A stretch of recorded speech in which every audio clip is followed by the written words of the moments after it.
যোগাতো এই আর 10 মিনিট, রাজধানী পার হলেই জ্যাম কাটবে।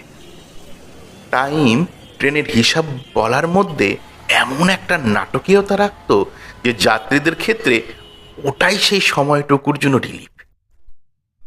সবাই কাছে ডাকতো, ঝালমুড়ি কেনার সাথে সাথে জ্যামের খোঁজ, কখন ছাড়বে সাধ্যমতো উত্তর হরিয়াও যোগান দিয়েই চলতো। যত জ্যাম লম্বা তত বেশি বিক্রি।